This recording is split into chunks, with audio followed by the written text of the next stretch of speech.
Here she comes.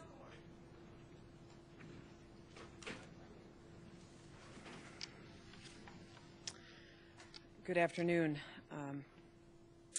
I'm joined here by Lieutenant Governor John Sherry, and we are here to acknowledge that it has been a brutal week for our automakers and for auto workers across the country and for Michigan.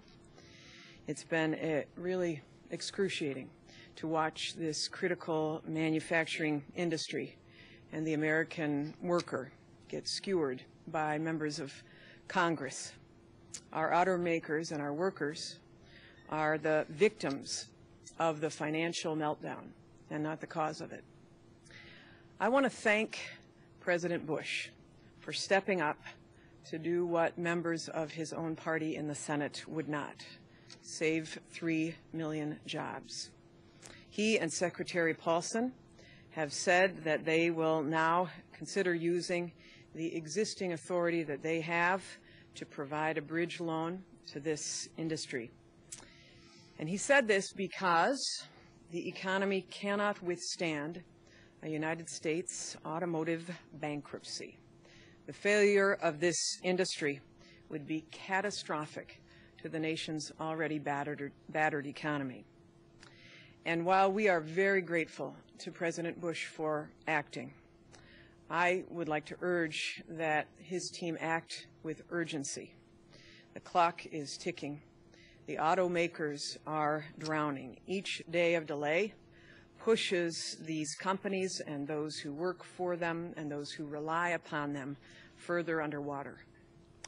The bottom line for us, though, is that while we are not yet over the finish line, I believe that this industry has been extended a lifeline, and we are grateful to President Bush for coming to the rescue of those jobs. There is much work to do. It is not a done deal, but there is a path to viability.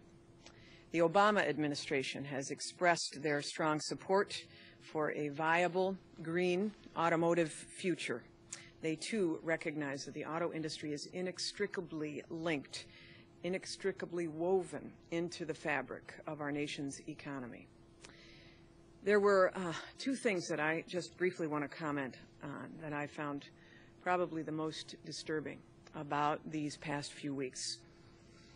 First, that those who caused this financial meltdown were allowed to walk away with $700 billion with no oversight, many of them ultra-rich hedge fund players, and those who were the victims of their greed, the people who work on the factory line, were blamed and were asked to pay the price. The second thing that I found very disturbing about this week is that having a strong manufacturing sector in the United States seemed to mean nothing to some of those who claim to be patriotic Americans. That we need to have the manufacturing power to become energy independent and to be able to manufacture the means for our own national defense seemed to some to be irrelevant. That other countries were subsidizing their auto industries seemed to mean nothing to some. Now, I have long sought investment in Michigan by foreign companies. As many of you know, we appreciate those investments in Michigan. These companies have been tremendous employers in Michigan. But what was different about this argument was that those who have largely those foreign investments were actually voting to hurt the American automotive companies and American workers. The favoritism that was shown to those foreign companies at the expense of American industries was, frankly, shocking. When our neighbors are hurting, in Michigan, we come to their aid. When our major job providers are hurting, we need to come to their aid. And they are hurting, and so are the workers. So I'd ask Michigan residents to consider what they can do to help. Individuals can help this industry. Buy stock in the American auto industry as individuals.